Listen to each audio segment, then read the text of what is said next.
मैंने न्यूज में पढ़ा कि सीबीएसई अब ब्लॉकचेन टेक्नोलॉजी को इस्तेमाल कर रही है। ब्लॉकचेन टेक्नोलॉजी को सीबीएसई क्यों इस्तेमाल कर रही है, इस चीज के बारे में बात करने वाले हैं।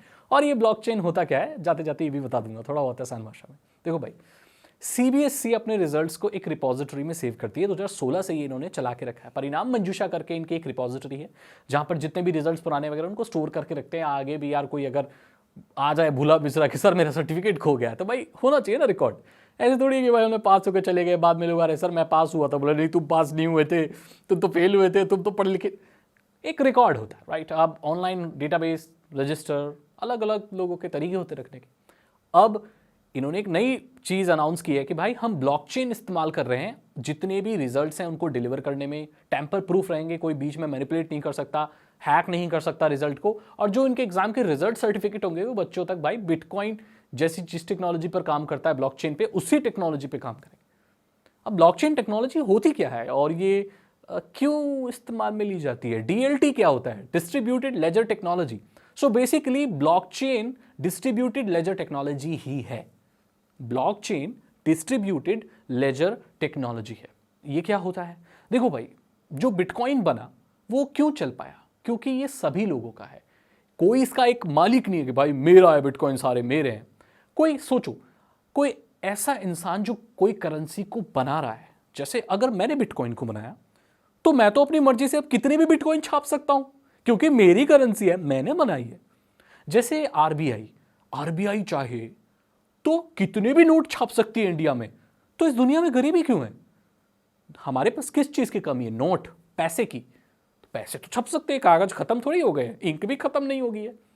लेकिन आरबीआई नहीं करेगी ऐसा, क्योंकि सारे देश में सारी चीजों में जीडीपी, आयात निर्यात, फाइनेंशियल चीजें, economics, macro economics, micro economics, देश की आर्थिक व्यवस्था, 10 तरह के फैक्टर होते हैं।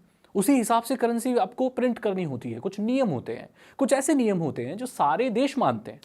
नहीं तो ऐसे तो यार सब अपने पेपर लेके लगे दे दे दनादन छप रहे नोट बेटा, ऐसे थोड़ी होता है।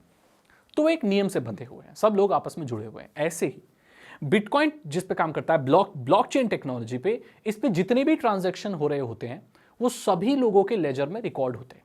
जैसे कि अगर मेरे पास कोई चीज है, अब मेरे पास ट्रांजैक्शन हुआ, ठीक है, तो वो जो रिकॉर्ड है वो मेरे पास रहेगा, और वो रिकॉर्ड जितने भी लोग सेम पार्टिसिपेंट हैं उस ब्लॉकचेन के, उनके पास भी रहेगा।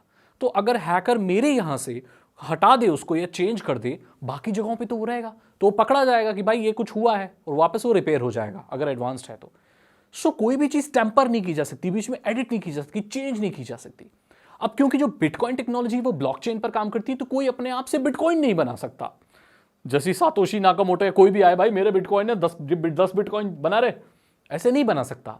क्योंकि कितने बिटकॉइन हैं, कितने वो जाए, उन सब का ब्यौरा सभी लोगों के पास है, उसका एक लेजर बना हुआ है। तो एक इंसान को अगर कोई दिक्कत होगी तो बाकी तो है ना सच बताने के लिए। इस चीज को मैं एक बहुत ही मजेदार एग्जांपल के साथ आपको समझाता हूं, ब्लॉकचेन को बहुत आसान भाषा में। एक आदमी है, उसको एक राज बताया गया कि पता है गंगाधरी शक्तिमान है, तो उसको जाके भेज दिया गया।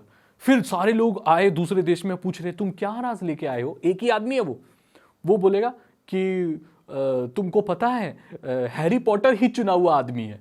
तो उसने बात बदल दी, उसको बोला गया था कि भाई गंगाधर शक्तिमान है, ये आके बोलता कि भाई हैरी पॉटर चुना हुआ आदमी है, तो उसने बात बदल दी, राज बदल दिया।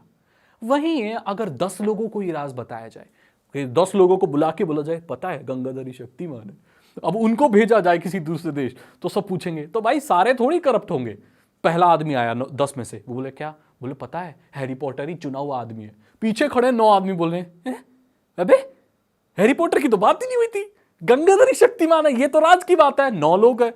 तो ऐसे वो कुछ कर नहीं सकता, सच ही सामने आएगा। क्योंकि किसी भी चीज में 1, 2, 3 माइनॉरिटी में ही झूठे लोग हो सकते हैं, पूरी दुनिया झूठी नहीं हो सकती।